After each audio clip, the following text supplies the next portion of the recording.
Hello everyone. रघुवर GK में आप सभी का स्वागत है। आज का सेशन आप सभी के लिए काफ़ी इम्पोर्टेंट रहने वाला है। आज की क्लास में हम लोग बिहार टीएलएड आपका 2022 में पूछे गए जितने भी आपके जीके के प्रश्न हैं इन सभी क्वेश्चंस का हम डिस्कशन करेंगे। साथ ही साथ इनसे जो नया प्रश्न बन सकता है उन सभी को भी हम डिस्कस करेंगे। तो आप क्लास को अंत तक देखें और वीडियो पसंद आए तो चैनल को सब्सक्राइब जरूर करें ताकि आगे आने वाले क्लास का नोटिफिकेशन आपको मिलता रहे। तो चलिए आज का क्लास हम स्टार्ट करते हैं। हमारा फर्स्ट क्वेश्चन है, भारत का वित्तीय राजधानी अर्थात फाइनेंशियल कैपिटल है। भारत का वित्तीय राजधानी किसे कहा जाता है? तो भारत का वित्तीय राजधानी यह आपका कहा जाता है मुंबई को। किसे कहा जाता है? मुंबई को कहा जाता है। ऑप्शन डी हमारा सही आंसर होगा। ध्यान देंगे, मुंबई जो आपका है यह किसकी राजधानी है? तो हम जानते हैं कि मुंबई आपका महाराष्ट्र की क्या है? राजधानी है। तो आप इससे भी ध्यान रखेंगे। और बात हम मुंबई की करें तो मुंबई को आपका माया नगरी भी कहा जाता है। क्या कहा जाता है? मुंबई को आपका माया नगरी कहा जाता है। और मुंबई को ही आपका भारत का प्रवेश द्वार भी कहा जाता है। क्या कहा जाता है? भारत का प्रवेश द्वार। यह भी आपका किसे कहा जाता है? मुंबई को ही कहा जाता है। तो आप इससे भी ध्यान रखेंगे। भारत की वित्तीय राजधानी क्या है? तो भारत की वित्तीय राजधानी यह आपका मुंबई को कहा जाता है। मुंबई महाराष्ट्र की आपकी क्या है? राजधानी है। मुंबई को माया नगरी कहते हैं और मुंबई को ही आपका भारत का प्रवेश द्वार भी कहा जाता है। नेक्स्ट क्वेश्चन को देखते हैं। अगला प्रश्न हमारा है, समुद्री मार्ग से विश्व का परिभ्रमण सबसे पहले किसने किया? हमें क्या बताना है? हमें बताना है कि समुद्री मार्ग से विश्व का परिभ्रमण सबसे पहले किसने किया? तो यह आपका किया गया था मैगलेन द्वारा। किसके द्वारा किया गया था? तो मैगलेन द्वारा किया गया था। ऑप्शन बी हमारा सही आंसर होगा। समुद्री मार्ग से विश्व का परिभ्रमण सबसे पहले आपका मैगलेन द्वारा आपका किया गया। और ध्यान देंगे, मैगलेन द्वारा आपका प्रशांत महासागर का आपका नामकरण भी किया गया। प्रशांत महासागर, इसका नामकरण किसके द्वारा किया गया? तो यह आपका नामकरण किया गया मैगलेन द्वारा। नेक्स्ट क्वेश्चन को देखते हैं। अगला प्रश्न है, भारत में वन्यजीव संरक्षण अधिनियम कब लागू हुआ? भारत में वन्यजीव संरक्षण अधिनियम कब लागू होता है? तो यह आपका लागू होता है 1972 में। कब लागू होता है? 1972 में आपका लागू होता है। तो सही आंसर क्या होगा? ऑप्शन बी हमारा सही आंसर होगा। और ध्यान देंगे, वन्यजीव दिवस कब मनाया जाता है? ये क्वेश्चन भी आपसे पूछा जा सकता है। आपका विश्व वन्यजीव दिवस आपसे पूछ ले कब मनाया जाता है? तो विश्व आपका वन्यजीव यह दिवस आपका मनाया जाता है 3 मार्च को। तो आप इससे भी ध्यान रखेंगे, विश्व वन्यजीव दिवस कब मनाया जाता है? 3 मार्च को मनाया जाता है। इसके साथ साथ आप याद रखेंगे कि आपसे पूछ ले अगर पर्यावरण संरक्षण अधिनियम, पर्यावरण संरक्षण अधिनियम यह आपका कब लागू हुआ? तो पर्यावरण संरक्षण अधिनियम की हम बात करें तो यह आपका लागू होता है 1986 में। कब लागू होता है? तो 1986 में आपका लागू होता है।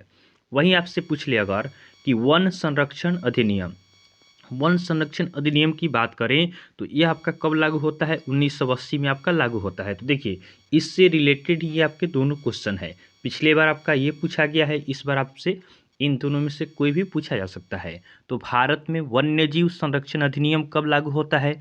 तो 1972 में आपका वन्यजीव संरक्षण अधिनियम लागू होता है।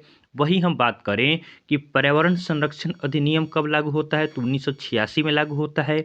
और वन संरक्षण अधिनियम कब लागू होता है? तो यह आपका 1980 में आपका लागू होता है। और आपसे पूछ ले कि विश्व वन्यजीव दिवस कब मनाया जाता है? तो यह आपका 3 मार्च को मनाया जाता है। नेक्स्ट क्वेश्चन है, जयप्रकाश नारायण अंतर्राष्ट्रीय हवाई अड्डा बिहार के किस शहर में स्थित है? जयप्रकाश नारायण अंतर्राष्ट्रीय हवाई अड्डा बिहार के किस शहर में स्थित है? तो यह आपका स्थित है पटना में। कहाँ स्थित है? पटना में स्थित है। ऑप्शन डी हमारा सही आंसर होगा। ध्यान देंगे, पटना आपका बिहार की राजधानी है। पटना जो है यह किसकी राजधानी है? यह आपका बिहार की राजधानी है। पटना किस नदी के किनारे स्थित है? तो पटना आपका गंगा नदी के किनारे स्थित है। और पटना आपका बिहार का सबसे अधिक आपका जनसंख्या वाला आपका क्या है? शहर है। ये आपसे पूछ ले कि बिहार का सबसे बड़ा शहर कौन सा है? तो यह भी आपका क्या है? पटना है। बिहार का आपका सबसे बड़ा शहर आपका पटना ही है। तो आप इससे भी ध्यान रखेंगे। यहाँ से एक क्वेश्चन और आपका बनता है, बिहार में हम बात करें कि कितने आपके अंतर्राष्ट्रीय हवाई अड्डा हैं। अंतर्राष्ट्रीय हवाई अड्डा की बात करें कि ये बिहार में कितने हैं, तो बिहार में आपके 2 हैं। एक तो आपका पटना में है और दूसरा आपका कहाँ पे है, दूसरा आपका कहाँ है, गया में है। तो आप इससे भी ध्यान रखेंगे। बिहार में आपके 2 अंतर्राष्ट्रीय हवाई अड्डे हैं। यह आपका एक पूछा गया है कि एक दे दिया गया है कि पटना वाला दिया गया है। इसके बाद आपसे पूछा जा सकता है कि बिहार में आपका जो दूसरा अंतर्राष्ट्रीय हवाई अड्डा है कहाँ पे है, तो ये आपका गया में है। नेक्स्ट क्वेश्चन को देखते हैं। अगला प्रश्न है, भाखड़ा नांगल परियोजना किस नदी पर स्थित है। भाखड़ा नांगल परियोजना यह आपका किस नदी पर स्थित है, तो यह आपका सतलज नदी पर स्थित है। किस नदी पर स्थित है, तो ये आपका सतलज नदी पर स्थित है। सतलज नदी ये आपका कहाँ पे है, तो ये आपका पंजाब में है। तो आप इससे भी ध्यान रखेंगे। पंजाब में आपका सतलज नदी पर भाखड़ा नांगल परियोजना आपका स्थित है। नेक्स्ट क्वेश्चन को देखते हैं। अगला प्रश्न है, भोपाल त्रासदी में किस गैस का रिसाव हुआ था। भोपाल त्रासदी की बात करें तो इसमें आपका किस गैस का रिसाव हुआ था, यह हमें बताना है। तो देखिए, भोपाल त्रासदी की बात करें तो यह कब होता है, तो भोपाल त्रासदी आपका होता है 3 दिसंबर 1984 को। कब होता है, 3 दिसंबर 1984 को आपका होता है। इसमें पूछा गया है कि इसमें आपका किस गैस का रिसाव होता है, तो इसमें आपका मेथाइल आइसोसाइनाइड गैस का क्या होता है, रिसाव होता है। तो ऑप्शन सी हमारा सही आंसर होगा। भोपाल त्रासदी ये आपका 3 दिसंबर 1984 को होता है, जिसमें आपका मेथाइल आइसोसाइनाइड गैस का आपका क्या होता है, रिसाव होता है, जिसमें आपका 15 से 20 हज़ार लोग क्या होते हैं, मारे जाते हैं। नेक्स्ट क्वेश्चन को देखते हैं। अगला प्रश्न है, पंचायती राज का वर्णन संविधान के किस अनुच्छेद में किया गया है। पंचायती राज का वर्णन संविधान के किस अनुच्छेद में किया गया है, तो इस प्रश्न का सही उत्तर होगा ऑप्शन ए अनुच्छेद 40। अनुच्छेद 40 में आपका पंचायती राज का वर्णन आपका किया गया है। तो आप इसे ध्यान रखेंगे। नेक्स्ट क्वेश्चन को देखते हैं। अगला प्रश्न है, मापनी अर्थात स्केल क्या है। तो देखिए, हम बात करें स्केल की, तो स्केल आपका होता है वास्तविक और आपका उसके निरूपण के बीच का क्या होता है, अनुपात होता है। स्केल क्या होता है, तो स्केल आपका वास्तविकता आपका और उसके निरूपण के बीच का क्या होता है, अनुपात होता है। तो हमारा सही आंसर क्या होगा, ऑप्शन ए हमारा सही आंसर होगा। मापनी अर्थात स्केल क्या है, तो ये आपका अनुपात होता है। ऑप्शन ए हमारा सही आंसर होगा। बात किया जाए कि आपका जो मापनी होता है इसका कोई इकाई अर्थात यूनिट होता है कि नहीं, तो स्केल का आपका कोई यूनिट नहीं होता है। नेक्स्ट क्वेश्चन को देखते हैं। अगला प्रश्न है, इनमें से कौन लोकतंत्र को मजबूती प्रदान नहीं करता है। इसमें हमें बताना है कि इनमें से कौन लोकतंत्र को आपका मजबूती प्रदान नहीं करता है। तो हम बात करें ऑप्शन ए का, विविधता में एकता। तो विविधता में एकता यह तो आपका लोकतंत्र का क्या है, लोकतंत्र के लिए आपका पॉजिटिव चीज़ है, तो यह तो आपका होना चाहिए। हमें क्या बताना है, हमें आपका निगेटिव वाला बताना है कि कौन सा आपका नहीं होना चाहिए। ऑप्शन बी है सर्वधर्म समभाव। तो क्या है, यह भी तो सही बात है कि सभी धर्मों का क्या होता है, लोकतंत्र में सभी धर्मों का आपका आदर किया जाता है। ऑप्शन सी है विविधताओं में सामंजस्य का अभाव। तो देखिए, सामंजस्य का अभाव है तो ये आपका क्या हो गया है, यह निगेटिव है और हमें निगेटिव वाला ही चूज करना था। तो हमारा आंसर क्या हो जाएगा, ऑप्शन सी हमारा सही आंसर होगा। ऑप्शन डी है विविधताओं का राजनीति पर प्रभाव। तो ये भी बात सही है कि जितने अधिक विविधता होते हैं इसका आपका राजनीतिक पे भी क्या होता है, प्रभाव पड़ता है। तो ऑप्शन ए, बी और डी क्या है, पॉजिटिव है, और ऑप्शन सी क्या है, ये आपका लोकतंत्र के बारे में सही नहीं है। तो ऑप्शन सी हमारा सही आंसर होगा। नेक्स्ट क्वेश्चन को देखते हैं। अगला प्रश्न है, इंग्लैंड में औद्योगिक क्रांति किस उद्योग से प्रारंभ हुई थी। इंग्लैंड की बात करें तो यहाँ पे औद्योगिक क्रांति किस उद्योग से प्रारंभ होती है, यह हमें बताना है। तो इंग्लैंड में आपका औद्योगिक क्रांति या आपका वस्त्र उद्योग से आपका प्रारंभ होता है। तो ऑप्शन बी हमारा सही आंसर होगा। बात करें कि इंग्लैंड की राजधानी कहाँ है, इंग्लैंड की राजधानी कहाँ है, तो इंग्लैंड की राजधानी आपका लंदन है। आप इससे भी ध्यान रखेंगे। तो इंग्लैंड में औद्योगिक क्रांति किस उद्योग से प्रारंभ होती है, तो यह आपका वस्त्र उद्योग से प्रारंभ होता है। नेक्स्ट क्वेश्चन है, भारत में सबसे बड़ी जनजाति कौन है। भारत में बात करें कि सबसे बड़ी जनजाति कौन सी है, तो यह जनजाति आपका भील है। ऑप्शन ए हमारा सही आंसर होगा। भारत में सबसे बड़ी जनजाति आपका भील है। यह आपका 2011 के जनगणना के अनुसार है। उसके बाद आप ध्यान देंगे जो आपका भील जनजाति है यह भारत के किन किन राज्यों में पाई जाती है। तो भील जनजाति आपका भारत के महाराष्ट्र, छत्तीसगढ़, गुजरात, राजस्थान, मध्य प्रदेश और त्रिपुरा में आपका पाई जाती है। नेक्स्ट क्वेश्चन को देखते हैं। अगला प्रश्न है, भारतीय संविधान की किस धारा के अंतर्गत आदिवासियों को कमजोर वर्ग का स्थान दिया गया है। हमें बताना है कि भारतीय संविधान की किस धारा के अंतर्गत आदिवासियों को कमजोर वर्ग का स्थान दिया गया है। तो यह आपका अनुच्छेद 342 के तहत कहा जाता है। ऑप्शन ए हमारा सही आंसर होगा।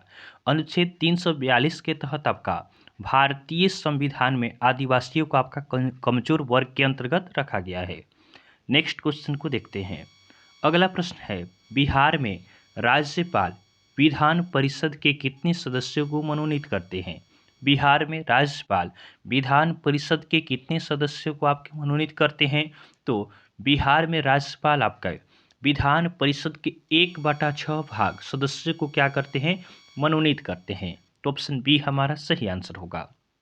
बात करें हम बिहार में, तो बिहार में आपका विधान परिषद का कितना सीट है। तो बिहार में विधान परिषद का आपका कितना सीट है, 75 सीट है।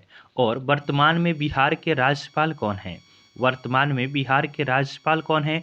तो वर्तमान में बिहार के राज्यपाल ये आपके हैं राजेंद्र आर्लेकर। कौन हैं, तो ये आपके हैं राजेंद्र आर्लेकर हैं। तो आप इन्हें भी ध्यान रखेंगे। यह क्वेश्चन आपके लिए काफ़ी इंपॉर्टेंट बनता है कि वर्तमान में बिहार के राज्यपाल आपके हैं राजेंद्र आर्लेकर और बिहार में राज्यपाल आपके विधान परिषद में 1/6 भाग सदस्यों को मनोनीत करते हैं।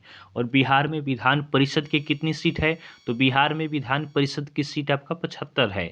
वहीं आपसे पूछ ले कि विधानसभा की कितनी सीट है। तो विधानसभा की सीट कितना है, तो ये आपका 243 है। उसके बाद आपसे पूछ ले कि बिहार में लोकसभा का कितना सीट है। तो बिहार में लोकसभा का सीट आपका 40 है। और पूछ ले कि बिहार में आपका बात करें हम आपका राज्यसभा का कितना सीट है। तो बिहार में राज्यसभा का सीट कितना है, 16 है। तो आप इन सभी को ध्यान रखेंगे। कोई भी क्वेश्चन आपसे पूछा जा सकता है। यह आपका प्रीवियस ईयर का क्वेश्चन है, तो इसी के आधार पर जितना और भी क्वेश्चन बन सकता है उसको भी हम डिस्कस करते हुए चल रहे हैं। नेक्स्ट क्वेश्चन हमारा है, भारत में पहला जल विद्युत संयंत्र कहाँ लगाया गया था। भारत में पहला जल विद्युत संयंत्र यह आपका सबसे पहले कहाँ लगाया गया था। तो यह आपका लगाया गया था दार्जिलिंग में। कहाँ लगाया गया, दार्जिलिंग में लगाया गया। दार्जिलिंग कहाँ पे है, तो यह आपका है पश्चिम बंगाल में। कहाँ पे है, तो पश्चिम बंगाल में आपका है दार्जिलिंग। यहीं पे आपका भारत का पहला जल विद्युत संयंत्र लगाया गया।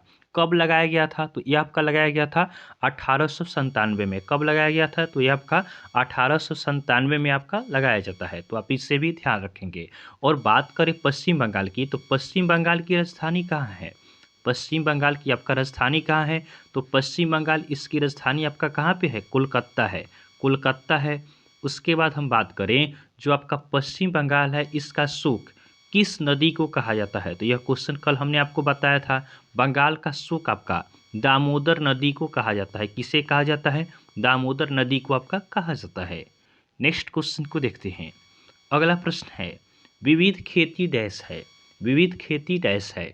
तो बात करें विविध खेती की, तो यह आपका खेती का ही एक प्रकार होता है। तो हमारा सही आंसर क्या होगा, ऑप्शन ए हमारा सही आंसर होगा। विविध खेती यह आपका खेती का प्रकार है। नेक्स्ट क्वेश्चन है, खनिज निम्नलिखित में से किस चट्टान के स्तरों में जमा होते हैं। खनिज निम्नलिखित में से किस चट्टान के स्तरों में जमा होते हैं। तो बात करें खनिज की, तो खनिज आपके तलछट्टी चट्टान में आपके जमा होते हैं। तो ऑप्शन ए हमारा सही आंसर होगा। बात करें कि तलछट्टी चट्टानों का निर्माण कैसे होता है, तो तलछट्टी चट्टान इनका निर्माण आपका पृथक्करण द्वारा आपका किया जाता है। नेक्स्ट क्वेश्चन को देखते हैं। अगला प्रश्न है, मुद्रण की तकनीक सबसे पहले कौन से 3 देशों में आई थी। मुद्रण की बात करें तो यह तकनीक सबसे पहले किन 3 देशों में आया था। तो यह आपका सबसे पहले आया था चीन, जापान और कोरिया में। कहाँ पे आया था, चीन, जापान और कोरिया में आया था। तो ऑप्शन ए हमारा सही आंसर होगा। मुद्रण की तकनीक यह आपका चीन, जापान और कोरिया में आया था। नेक्स्ट क्वेश्चन को देखते हैं। अगला प्रश्न है, निम्नलिखित पेय फसलों में से भारत दुनिया में अग्रणी उत्पादक और निर्यात है। तो देखिए बात करें जो आपका ऑप्शन दिया गया है, तो ये आपका 2022 के आपका यह क्या है क्वेश्चन है। तो इसके हिसाब से देखें तो उसमें आपका आंसर क्या दिया गया है, इसमें आंसर आपका चाय दिया गया था। लेकिन वर्तमान के हिसाब से हम बात करें तो चाय के उत्पादन में प्रथम स्थान पे कौन है, तो चाय के उत्पादन में प्रथम स्थान पे आपका चीन है। वही बात करें दाल के उत्पादन में तो दाल के उत्पादन में आपका भारत है। और कॉफ़ी की बात करें तो कॉफ़ी का उत्पादन में आपका प्रथम स्थान पे कौन सा है, तो ब्राज़ील है। लेकिन इसमें तो पूछा गया है कि निम्नलिखित पेय फसलों में से भारत दुनिया में किसका अग्रणी उत्पादक और निर्यातक है। तो भारत आपका दाल का उत्पादक है लेकिन निर्यातक नहीं है। तो देखिए केवल उत्पादक रहता तो यहाँ पे हम दाल आंसर दे देते, लेकिन यहाँ पे दाल आपका आंसर नहीं होगा। यहाँ पे आंसर होगा अभी के हिसाब से इनमें से कोई नहीं। तो आप ध्यान रखेंगे कॉफ़ी में प्रथम स्थान पे उत्पादन में कौन है, ब्राज़ील है। दाल में आपका भारत है और चाय में कौन है, चाय में उत्पादन आपका प्रथम स्थान पे चीन है। नेक्स्ट क्वेश्चन को देखते हैं। अगला प्रश्न हमारा है लोकतंत्र के सामने सबसे बड़ी चुनौती क्या है। लोकतंत्र के सामने सबसे बड़ी चुनौती क्या है, तो हम बात करें लोकतंत्र की तो ऑप्शन ए में हमारा दिया गया है उच्च शिक्षा की व्यवस्था, ऑप्शन बी है खाद्यान्न की व्यवस्था, ऑप्शन सी है लोकतंत्र को सशक्त बनाना और ऑप्शन डी है जनसंख्या पर नियंत्रण। तो लोकतंत्र का सबसे बड़ा चुनौती क्या है, तो लोकतंत्र का सबसे बड़ा चुनौती आपका है लोकतंत्र की को क्या करना है, सशक्त बनाना, अर्थात लोकतंत्र को मजबूत बनाया जाए। यही आपका लोकतंत्र के लिए सबसे बड़ा चुनौती है। तो हमारा सही आंसर क्या होगा, ऑप्शन सी हमारा सही आंसर होगा। नेक्स्ट क्वेश्चन को देखते हैं। यह हमारा लास्ट क्वेश्चन है संविधान दिवस कब मनाया जाता है। संविधान दिवस कब मनाया जाता है, तो संविधान दिवस यह आपका मनाया जाता है 26 नवंबर को। कब मनाया जाता है, 26 नवंबर को आपका प्रत्येक वर्ष संविधान दिवस मनाया जाता है। अब देखिए 26 जनवरी को आपका संविधान दिवस क्यों मनाया जाता है, तो देखिए क्या होता है कि 26 नवंबर 1949 को क्या होता है, इस दिन आपका संविधान बनकर तैयार होता है। 26 नवंबर 1949 को संविधान बनकर आपका तैयार हो जाता है। लेकिन संविधान लागू कब होता है, तो संविधान लागू आपका होता है 26 जनवरी 1950 को। कब लागू होता है, 26 जनवरी 1950 को लागू होता है। देखिए संविधान हमारा बनकर तैयार हुआ था 26 नवंबर 1949 को, इसीलिए आपका प्रत्येक वर्ष 26 नवंबर को आपका संविधान दिवस मनाया जाता है। तो आप इसे भी ध्यान रखेंगे। तो इस तरह हमने आपका 2022 में आपके जीके के जो प्रश्न पूछे गए हैं इन सभी क्वेश्चंस का हमने डिस्कस किया है। आपको क्लास पसंद आया हो तो आप वीडियो को लाइक करें और चैनल को सब्सक्राइब जरूर करें ताकि आगे आने वाले क्लास का नोटिफिकेशन भी आपको मिलता रहे। तो चलिए आज के लिए हम इतना ही रखते हैं, फिर नेक्स्ट क्लास में आपसे मिलेंगे, तब तक के लिए धन्यवाद।